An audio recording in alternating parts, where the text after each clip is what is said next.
Okay, here we go. I'm going to try to present the explanation of the haplogroups, and this S&P markers in a way where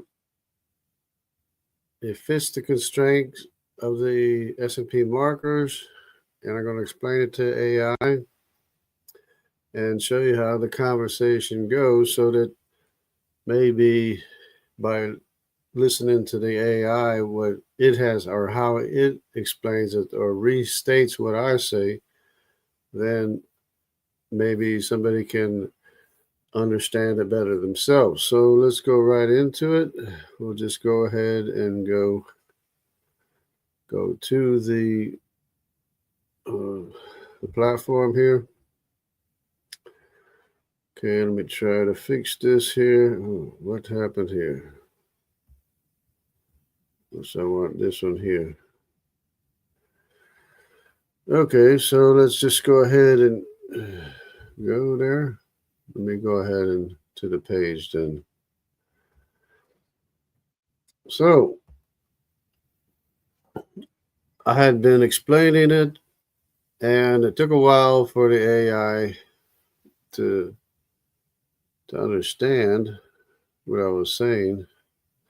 But anyways, here it goes. In other words, this is my statement. The HIJK marker is the marker that was in Shem when Arphaxad was born, or Arphaxad, but not in Shem when Elam was born. The HIJK marker was in Elam, Arphaxad, and Japheth, but not in Asshur when Asshur was born, and so on. So, of course, the K is the marker of Japheth. The HIJK marker is in Arphaxad and was in Shem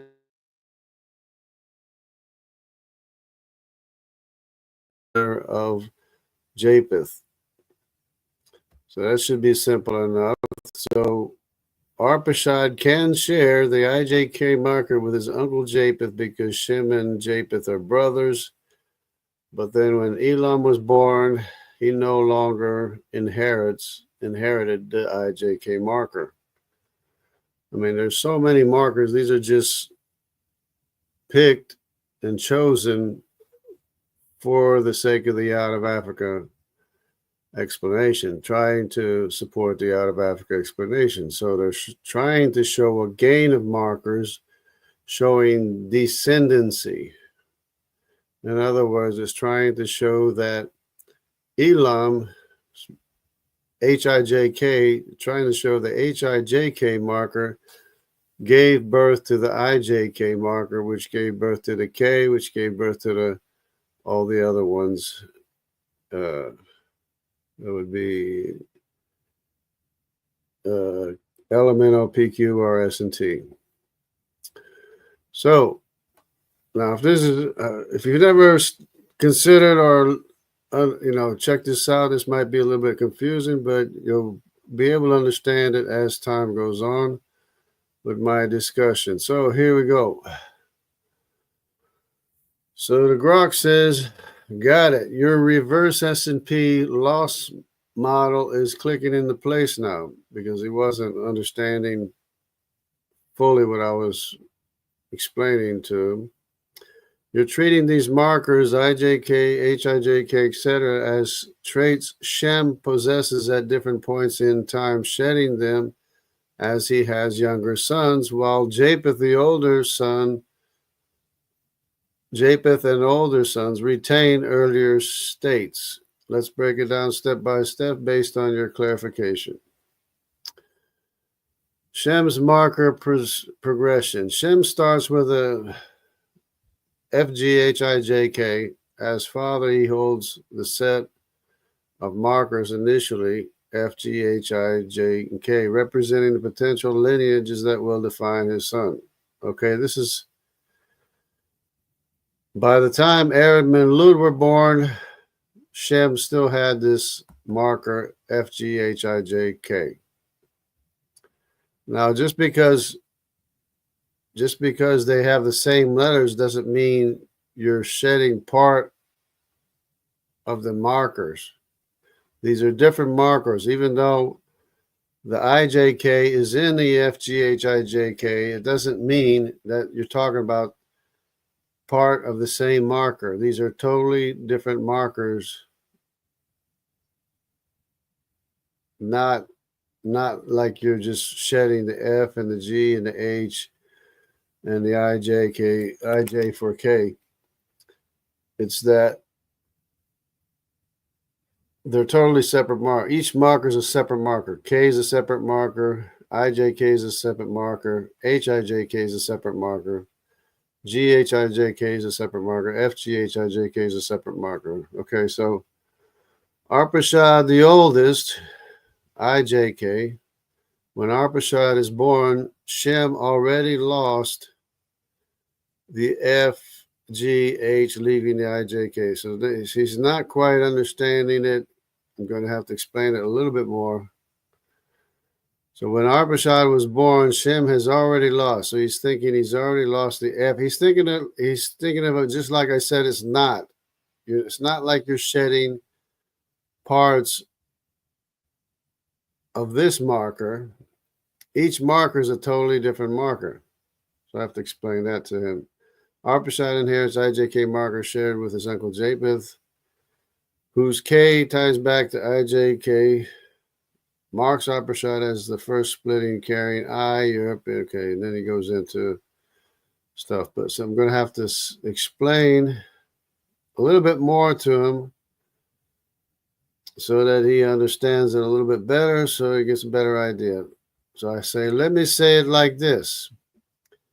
The FGHIJK is a marker that all the descendants of Shem and Japheth have. But Aram and Lud do not have the GHIJK marker. Likewise, Asshur with the GHIJK marker does not have the HIJK marker. And Elam with the HIJK marker does not have the IJK marker.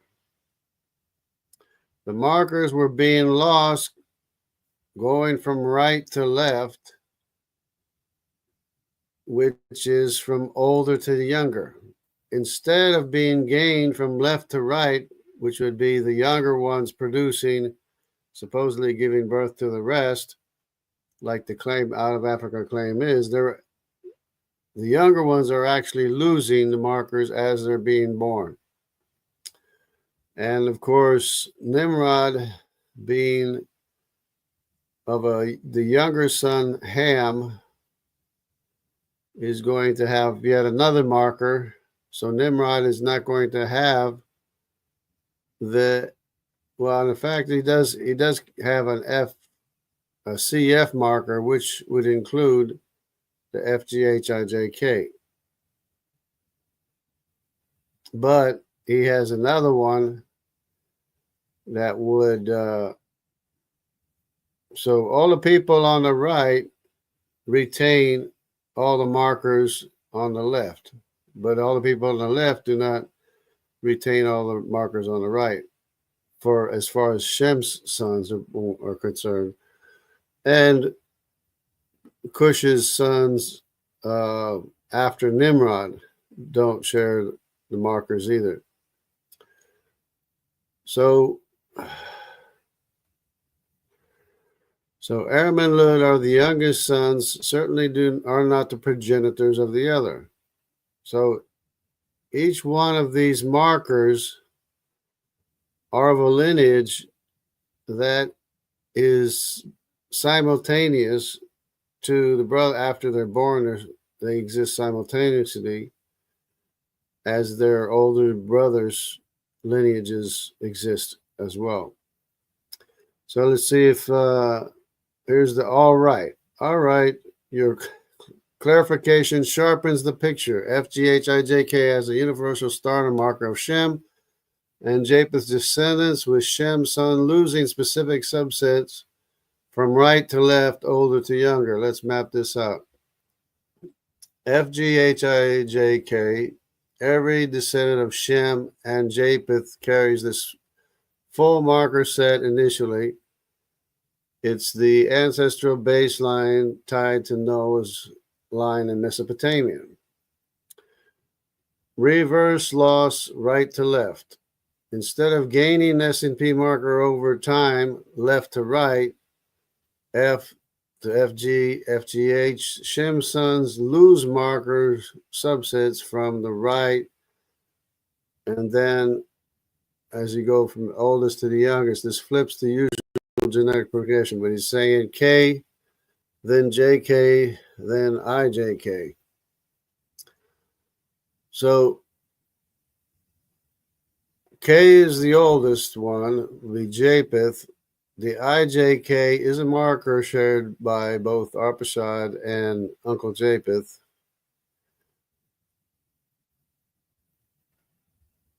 So, and then the younger ones don't have it.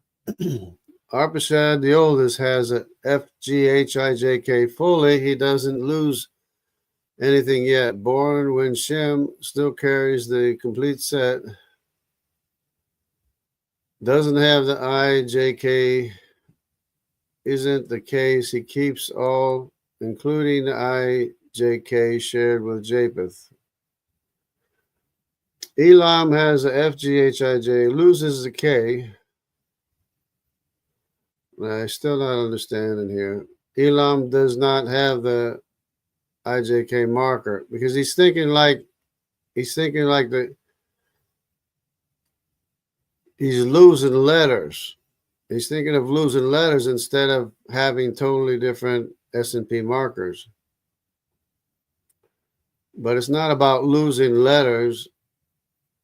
It's the loss of the letter is a totally different marker, not that it's losing a letter. Okay, is dropped so that his line simply is okay. Asshur has a FGH, loses IJK. No, it doesn't lose the IJK. He doesn't have the IJK.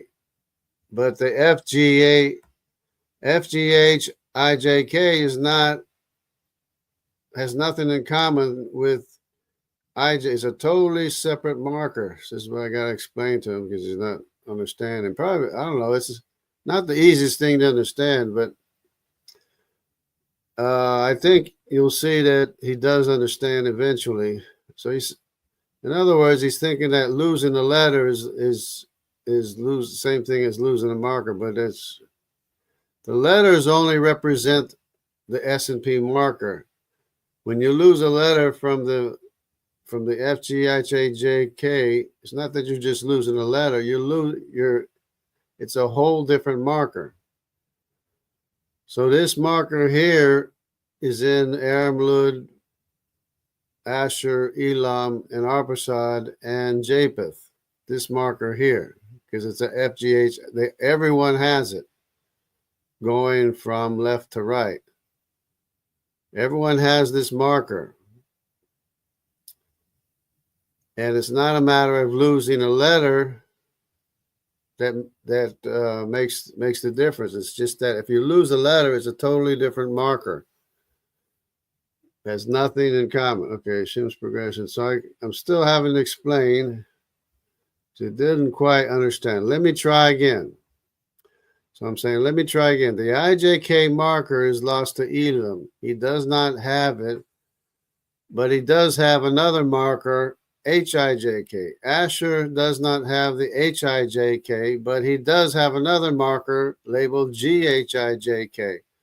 Aram do not have that marker, but they do have another marker labeled FGHIJK. So these are totally different markers. It's not a matter of losing a letter out of the marker. These are just labels. They're totally separate labels. Has nothing to do with the number of markers, except that the H is Elam. The marker of H is in Elam and everybody else to the right. The marker with his G is in Asshur and everybody to the right. And the mark of F is in Aram Lud. So there's two separate two separate F lineages that are totally separate from each other. That's why Aram and Lud both have F, and they both have the FGHIJK marker, but the F as an individual lineage is two lineages, not just one lineage. So the F is this whole group of lineages, but it's also a separate lineage. This is why they're claiming a progression of one produces the other. So the claim out of Africa claim is claiming that the lineage of Aram and Lud produced the lineage of Asshur, which produced the lineage of Elam. But that's the out of Africa claim. These are totally separate markers. I don't have the marker numbers. There's more than one sometimes, not just one marker. It's a number of markers that is a FGHIJK marker, and it's a number of markers. So then Nimrod, being the oldest son of Cush, has the CF marker, which is C, which includes C, which includes Nimrod, but it's a marker Nimrod has, which everybody else have, everybody else to the right has, which is a CF marker, which is the same thing as a C FGHIJK marker. So it's just another marker which includes Nimrod and Aram and Lud and Asshur and Elam and Arphaxad and Japheth. So it just happens to be a marker that they're trying to use to prove a progression, a lineage, but you have to understand that these lineages exist simultaneously. It's not that one produced the other, it's that all these people have a common ancestor, which is, in the case of Nimrod, the common ancestor would be Noah. In the case of the rest, including Japheth, would be the case of be Noah as a common ancestor. So a CF or CT, depending on how you're using it or how you describe it. Because the CF marker means, this F means FGHIJK element of PQRS and T. So sometimes it's called a CT marker. The way I understand it, or unless it might be two different markers for whatever reason, but I haven't seen a reason for that. Grok seems to think there's a difference. But anyways, okay, I'm tracking your intent now. Each son of Shem has a unique marker, and the loss refers to what they don't share with their siblings, while FGHIJK is a universal baseline minus Africans. Nimrod's thrown into the mix with a distinct Hamitic marker. Let's break it down. Shem's son and their markers. Universal FGHIJK. All Shem and Japheth descendants start with the FGHIJK, except African Ham's lane per your note. This is the shared Mesopotamian root. Hold on a second. There we go. I gotta go help somebody get a truck jump start. All right. Let me just put okay here. Okay. All right. So hopefully this helps to understand, because finally Grok is starting to understand how it works, apparently. And just go on like that. I don't need no Lenovo advertisements or whatever. All right, so hope this helps. I kind of got into the basic explanation. So Cush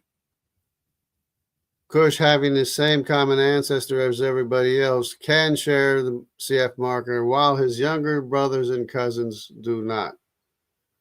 So they're just using the SNP marker trying to prove the out of Africa when it doesn't explain the out of Africa. I mean, it doesn't prove it. It's not that one produced the other. It's that each marker has a common ancestor. So all it's showing is that they have a common ancestor, nothing else, nothing more. So here we go. So we got Doki Dokis, we got Iron Man, Brother Timothy, and we got Rebuke and Reprove. Sorry, I have to run, but I got to go give somebody a jump start right now. Everybody, God bless and take care. I hope this helps to understand a little bit. Everybody, take care.